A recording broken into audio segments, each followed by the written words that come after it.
Welcome to Lydia Fenet's Claim Your Confidence, a podcast that will introduce you to the most powerful women in the world as they talk about their own confidence journey. No matter what obstacles you face, Claim Your Confidence will inspire you, motivate you, and give you a roadmap to live the life you want. So, are you ready to claim your confidence? Hi, everyone, and welcome to Claim Your Confidence. I'm Lydia Fenet in Newsstand Studios in Rockefeller Plaza, and I am so thrilled to have you joining me today. And I cannot wait to introduce you to the incredible Felita Harris, who is sitting right across from me, ready to dive into all things confidence. But first, to tell you a little bit about the amazing woman sitting across from me today, Felita has worked at some of the most amazing fashion houses, Lila Rose, Alexander Wang. Today, she has her own company where she is a consultant as Chief Strategy and Revenue Officer, in addition to a founding board member of RAISEfashion. Felita, welcome to the show. Thank you so much, Lydia, for having me. It's a pleasure to be here. Well, I know we were talking before about all of the people that we know in common. A number of them have been on this podcast before, and all of them had such amazing things to say. So I'm ready to meet you and learn about you and introduce you to our listeners. So start us off at the beginning. Where did you grow up? I grew up in Chattanooga, Tennessee. Oh, Southern woman. I love it. Southern, very Christian-focused home. I'm one of 5 children. Wow. Where do you fall in birth order? Number 4. Number 4 Right. out of 5. Yeah. And do you have brothers or sisters? I have 2 sisters and 2 brothers. 2 brothers. It's so funny. I'm one of 4 kids, and it's boy, girl, boy, girl. So I feel like anytime I meet someone who comes from a lot of children, I like to say that I grew up in a rock tumbler of people with a lot of opinions who just That's right. are always telling me what I was doing right, but more importantly, what I was doing wrong. That so resonates with me. I feel like I grew up in a household where I had to find my voice, and definitely, fighting for position was a part of my experience. Every day, Yeah. fighting for something. Yes, every single yes, day. absolutely. It is a good life lesson. And I think growing up with brothers and sisters is also very interesting because over the course of your life, you are faced with situations where you're in rooms with both. And so you, in many ways, because you've had siblings, I found it makes it easier to go head to head with a guy or a girl because you're so used to doing it in your own life. Did you find that? I did. It's my brothers were all a year apart, and I do find that I'm probably more comfortable around men because that was most of my experience. And I have a high regard for women because my 2 sisters are much older and raised me alongside my mother. So it is interesting how that dynamic shows up in your life. Did your mother ever use this phrase? I use this with my children a lot, especially with my oldest daughter, where I say to her, as I say something to one of my children and she repeats it back, they only need one mom, sweetie. No, my mom was very much the village. She was like, we're raising you together. We're raising you together. If they say something, listen. Listen it. to the women in your life. She was love very it. much that mother. Yeah. Wise words. Yeah. So when you think about your childhood, what were you like as a child? I love that question because I was a very different child than the woman that I turned out to be. Very introverted, shy, I would say, and I was an observer. Interesting. I grew up in a household where my father was very dominant and in control. And so everything was very scheduled. And, it was very Southern, and you speak when it's your turn. So your opinion was encouraged when asked. Interesting. I remember when I joined sort of corporate America that I had to fight to encourage myself to speak up because I didn't grow up in that environment. Yeah.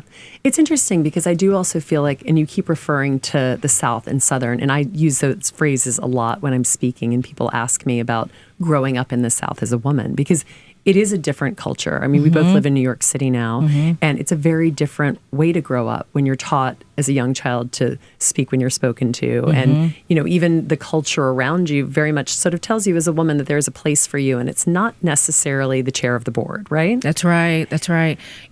I worked for a woman at Donna, Karan, Carol Kerner, who was really a phenomenal president for me.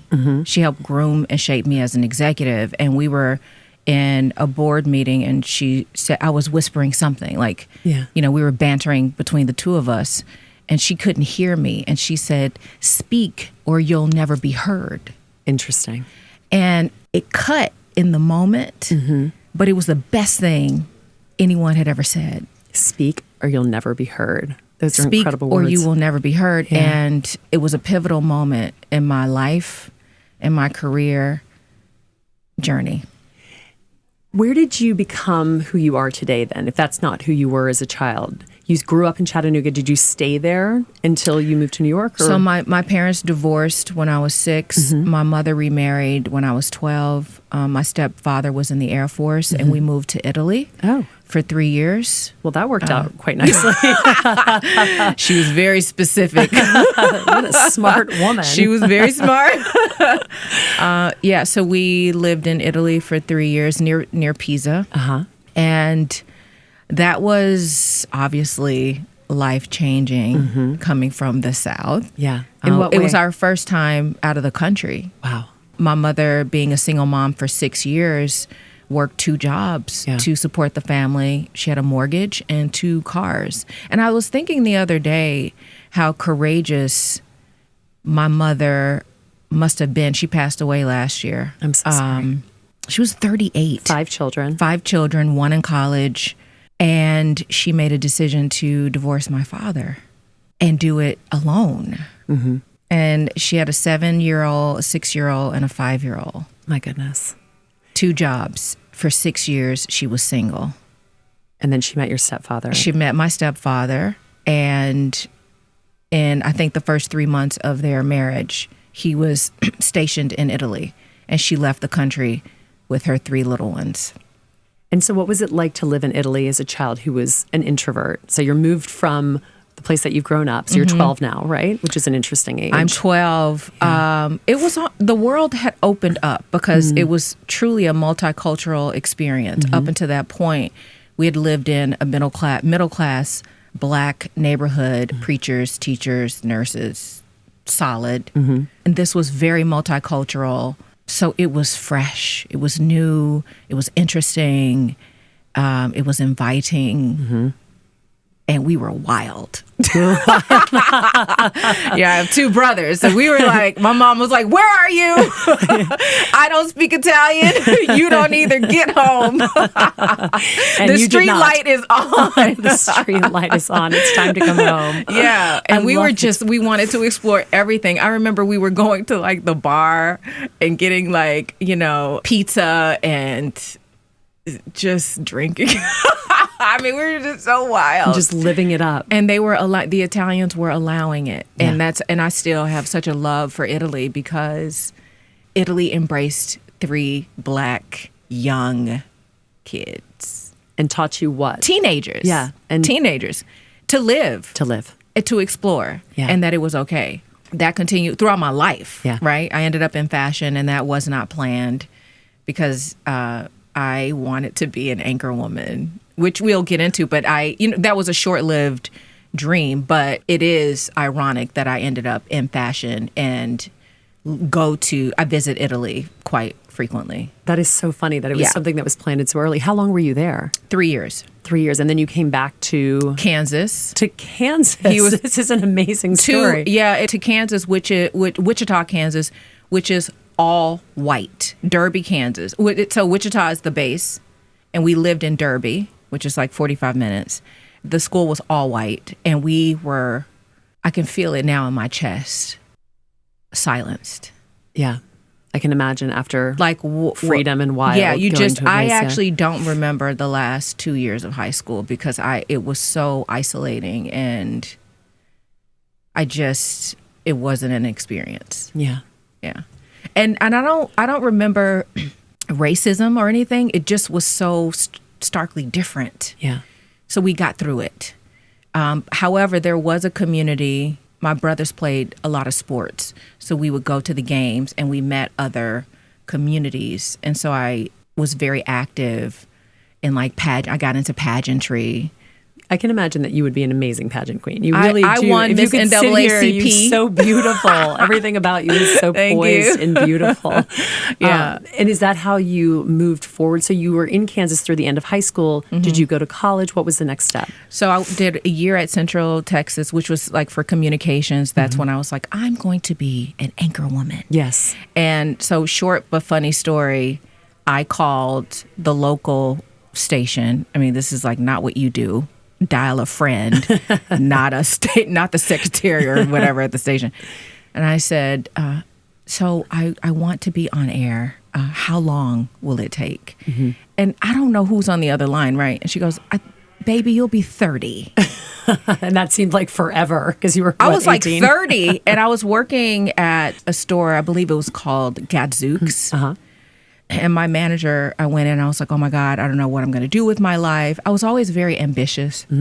I said, I don't know what I'm going to do with my life. 30 is forever. And she said, I think you're really good in fashion. Interesting. Why? Because you had good fashion? I was just working. I was always very curious and, well put together. She said, I have this like brochure to Botter College in Atlanta. My parents were stationed, like their next tour was like in Warner Robins, and back to Georgia. She said, I think you should check it out. And I was so impulsive. It was 5 minutes, and I was like, yeah, that'll do. And I called my parents. I was That's like, my college. I was like, yeah, it really. And so I will pause there and say that I believe very, very much that our lives are guided by God. I am a Bible believer. And my confidence is based in the Creator. Yeah. And so I very much move in that way with decisions, and I always have. And I don't regret them. Yeah.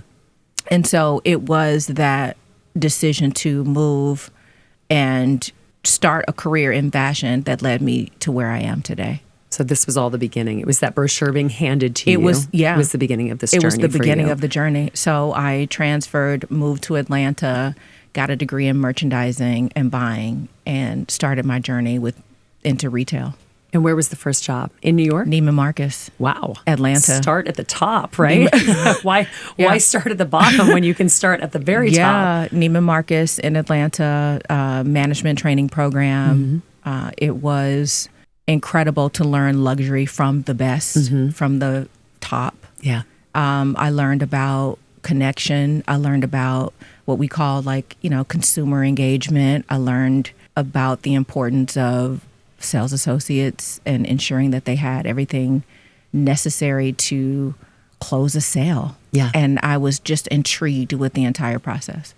And so when you were at Neiman, what was the sort of day-to-day that you then took with you into your next job? Like, what were you doing at Neiman? Because I always find the fashion industry has so many different places that you can end up. And I know that people always want to work in fashion without really sometimes understanding what that means. So tell us a little bit about the beginning of your career and where that led you after you left Neiman. So I started in retail, and you're so right. Like, there are so many different paths. I started in retail and ultimately ended up in wholesale. But the retail part for me was very important because I do think having the understanding of a luxury consumer and the mindset was what I would need like later on in my career. At Neiman's, I was an assistant manager working with sales associates day to day. And after that, I moved to New York, worked with St. John and Armani, very similar capacity. And yeah. It's interesting because, I was actually speaking with my mom about this weekend about the things that you learn over the course of your life become building blocks, right? And so much of those early years in your career are about creating the building blocks that you don't even know you will need at some point, but that you refer back to.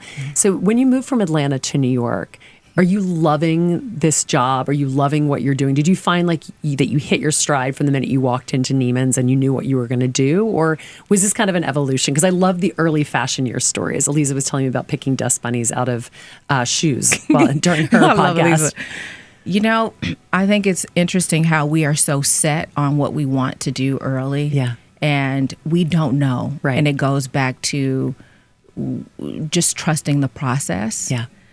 I thought I would be managing the Neiman Marcus Lenox store, the general manager of the store. I had visions of a Volvo, 2 kids, a dog, and a husband, and a mortgage, and a more, a nice fat mortgage, and staying in the South and seeing my mom on weekends. That was as far as I could see, and that would have been a great life. I had yet to, see what was on the other side. There are people that you meet in your life to push you to the next level. I just hadn't met them yet. Yeah. So you were doing this job. And I think the other thing that I love you just said is you didn't know what you were going to do, and that was okay. Because I don't know if you hear this, but I hear this. And if you are a listener in your 20s who is graduating or coming out of college or in your early 20s, just understand that the job you have right now may not be the job you have forever, and that is okay. Even if it's not even in the same industry, you are learning something that you will take with you, whether it's the skills on the job or whatever it is, because I do feel like that's another piece of this. Everyone's always at the rush to hit 30 under 30 or 23 under 23 or whatever the new hot list is. It really isn't about the age that you hit it. It's about the process of going through it that I think is so important. And the process is uncomfortable, right? I remember there were years, maybe 15 years where I felt, oh, this is it. And there are pivots that happen. Careers are not linear, right? And so I do think it's interesting how you think you're set, even when you sort of go through that early process and nothing is ever set. You have to stay open to the process. Yeah, absolutely. And I think the other thing, and I've learned this I worked with Christie's for over 20 years, and it's interesting too, because at some point a job will end. You never really think about that, but unless, let's say you're Warren Buffett, in which case I think you can stay in your company forever. But most people, there is an end to your job. So the other thing you need to be thinking about over the course of your career is, what are you giving yourself to take with you to the next role? And that was something, again, we keep referring to Eliza Licht, who was on the podcast a couple of weeks ago. And I do think that was one thing we talked about a lot. It's really about taking everything for yourself that you're going to bring with you, and never just thinking, I'm doing this here and I'm only doing it here forever, because you never know what's going to happen. Well, and I love that you said that. I joined Donna Karan Collection after LVMH acquired the brand. I was there for 12 years. It was that's where I met Eliza. It was remains the best career opportunity experience of my life. Explain why, because she says the same thing. What is it? What was community? It was community. Okay. It was value add. It was acknowledgement. You were seen, and at various levels, right? I came in as a senior director. I left as a senior vice president of global wholesale, spanning 40 countries. My God.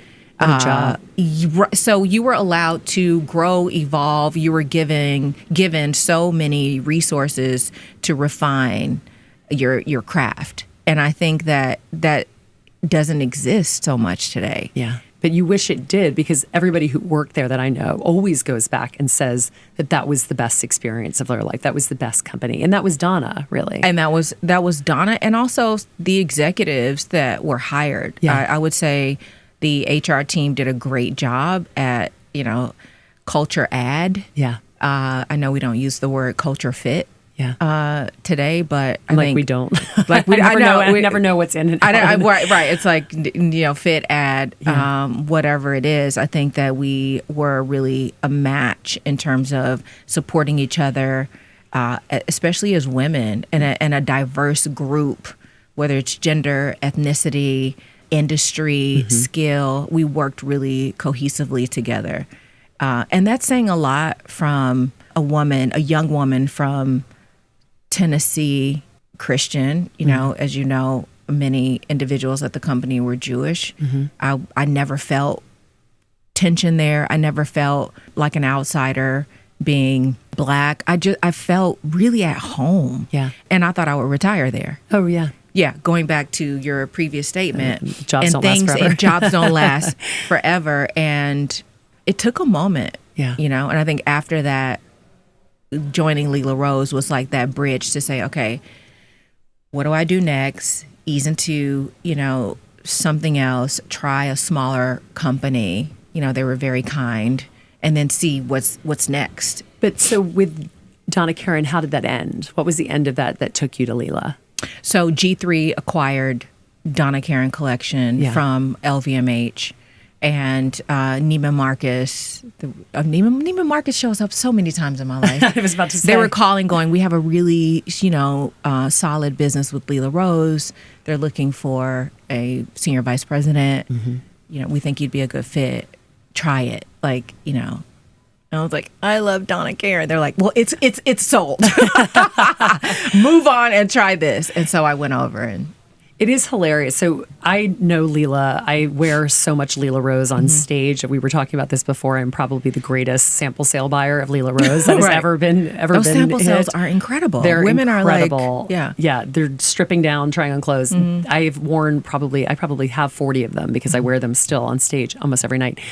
It is such a Southern company. It is the most Southern, beautiful, bright colors. Donna Karan is so the black. Everything's so black. Everything's draping. Yes. Donna, Lila's so fitted. There's a waist. There are flowers. I can't even imagine where you were I work for Donna Karan. I am wearing a black draped dress, and now I am working for Lila Rose, and I'm wearing a bright hot pink sunflower thing with some incredible poofy skirt on the bottom. So what was that transition like? No one's ever asked me that, and it's such a great question. It was a transition, right? I do think, that year was a transition. Well, I had always wanted to try a smaller brand. I think that I was willing to try, even if it was aesthetically different from what I had done, had experienced for 12 years. Yeah. It was fresh and, people need color and floral and, Lila's such a great host. Yes. And it was a loving environment. So it was healing for me. Yeah. In a way. Yeah. And how long were you there? A year. It was a year. And then where to next? And Alexander Wang. So several executives. All over the fashion at spectrum. least the color of black aligned. Yes, exactly. I think the aesthetic of Alexander Wang was more closely aligned. Yeah. But several executives from Donna Karan had joined Alexander Wang as the first executive team. And so I was recruited to join as their head of global sales, retail, and to support their collaborations.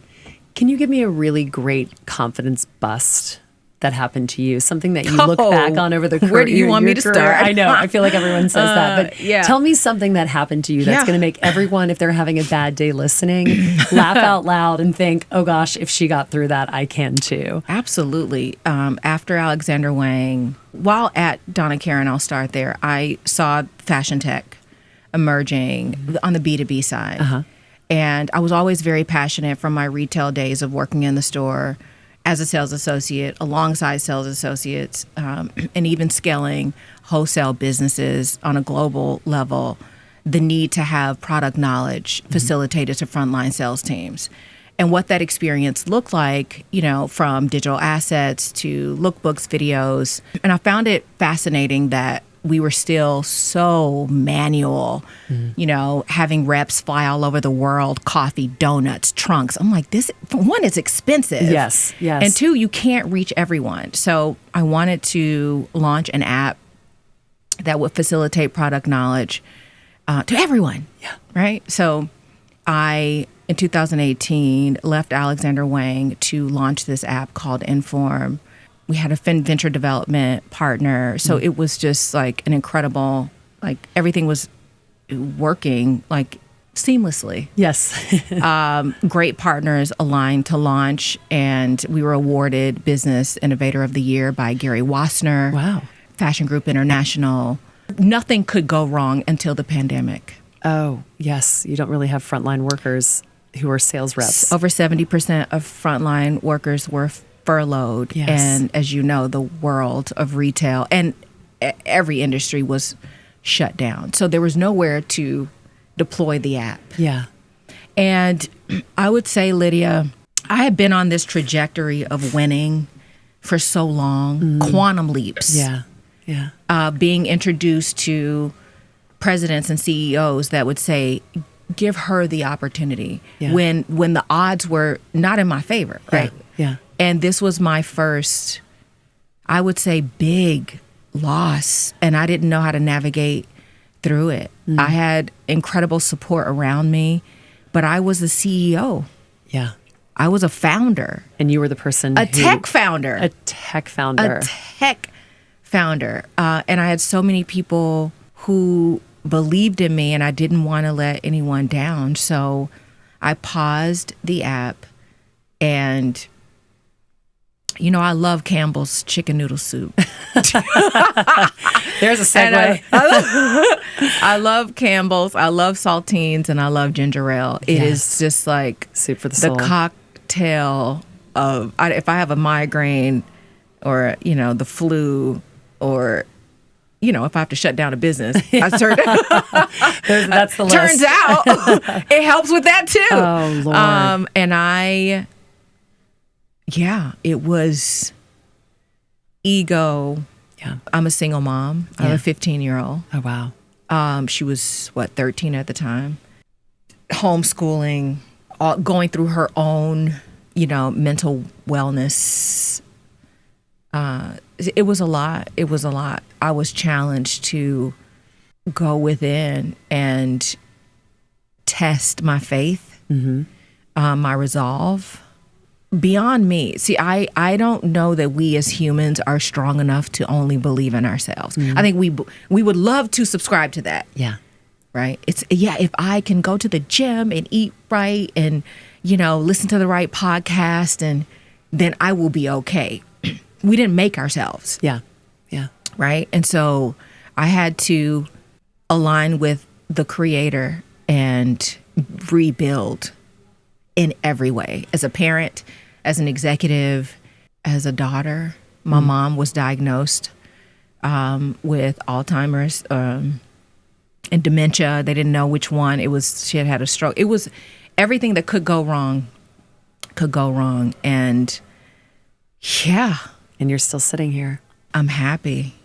Wow. I found service in that. Elizabeth Vandergoltz, the CMO of Farfetch, we had worked together in various times throughout my career. And I remember getting the email, post George Floyd being murdered, a group of us want to create something to support BIPOC designers. Would you like to be a part of it? We need you. We need you. Yeah. We don't understand the power of reaching out to people and asking for help. You don't know how much that person needs you. Yeah. And I needed that lifeline. Yeah. Can I go back for just 1 second? When everything was going on with the app, you have a daughter, you said she was 13 as this was all going on. Were you sharing this with her? Did she know what was going on? Some, yes, and not really. Today, I don't think she even realizes it. There's some things we share with our kids, and I think during that time, even our kids had their own. Yeah. Right? They were also going through the social justice movement. Yeah. The pandemic, homeschooling. There were so many things that they were handling at the same time. Yeah. So no, I wasn't sharing everything. I was trying to be strong for her and myself. It's going to be amazing when she realizes what you were handling for her at that time, in addition to everything that she was handling for herself, and how strong she'll be because of that as a daughter. That's a remarkable story. Thank you for sharing that, by the way. So tell us what you are doing now. You just sort of gave us a little bit of a teaser into what happened next, but tell us what the evolution was and what brings us to present day. Present day, I always lead with philanthropy because I think the service piece, RAISEfashion, has showed me that I went from position to purpose. And my entire adult life, I've been chasing position, the title, the money, the respect. And that never filled or satisfied me, right? It was like, well, then, okay, so if you get that, then what's next? Yeah. Right? Without fully enjoying what I had. And I think that's because we're not here to just have position.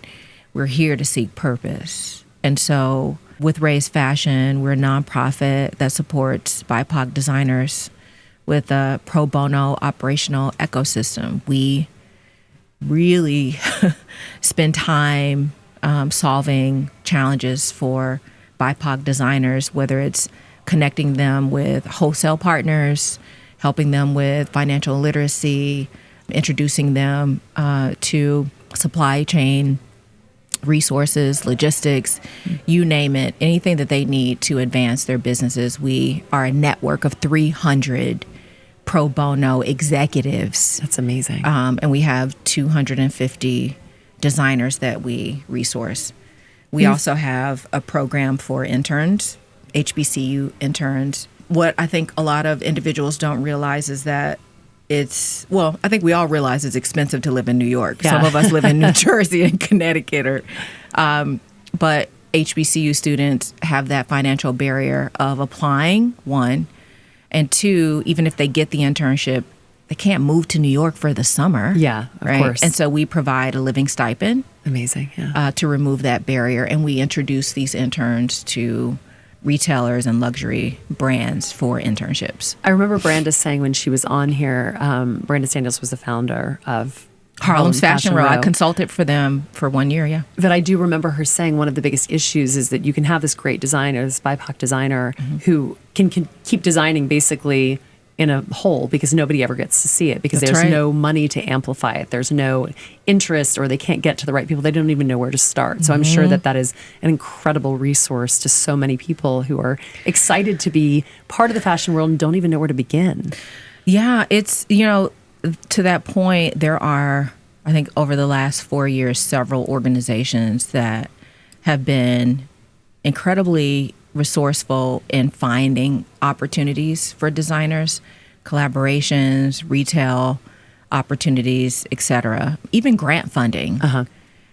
What we have underestimated is the ability for designers to scale a business, right, and understanding the mechanisms of how the day-to-day works. And even the connections, right? When you look at revenue channels, it's not just DTC, it's wholesale, it's collaborations. I mean, it's multifaceted in how you scale a brand.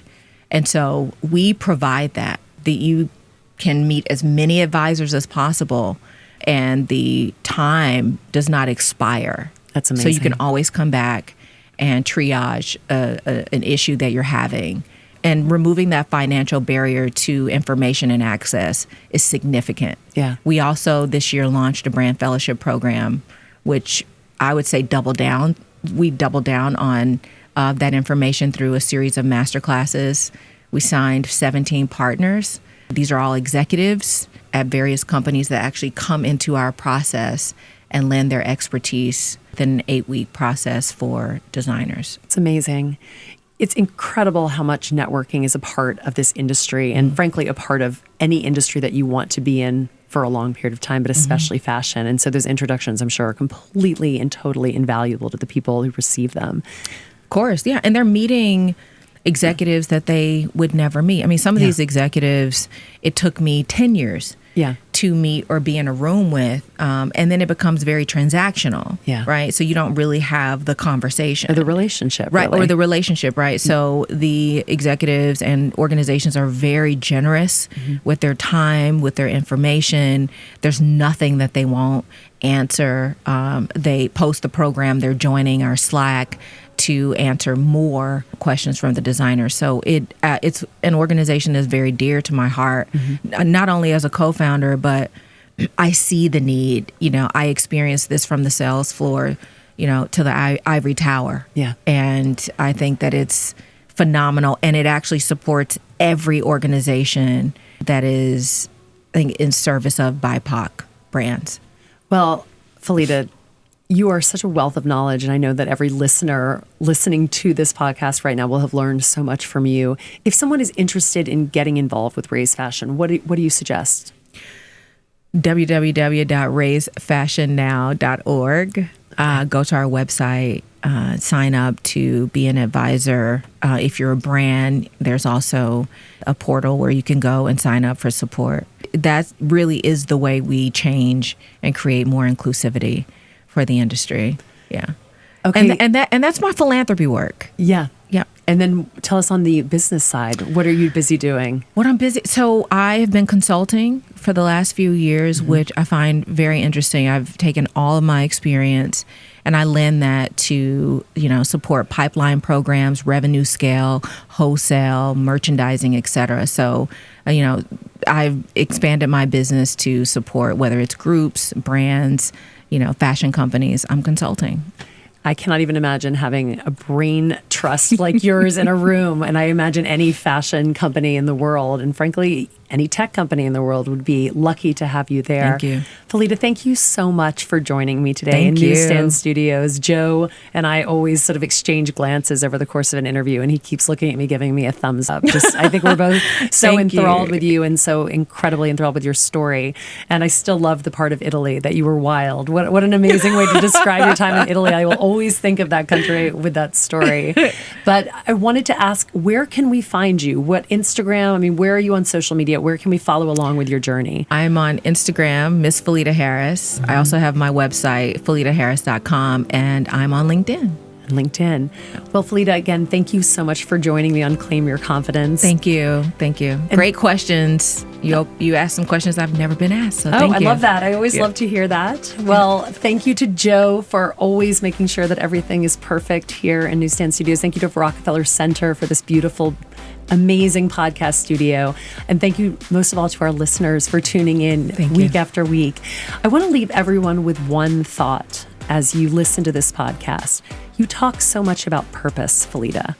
What is your purpose in life? And if you don't know what it is, why don't you sit down this week and think about it?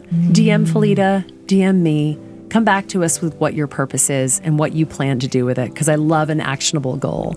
I'm Lydia Fenet. This is Claim Your Confidence. I look forward to being here again in Newsstand Studios next week. Until then, have a wonderful one.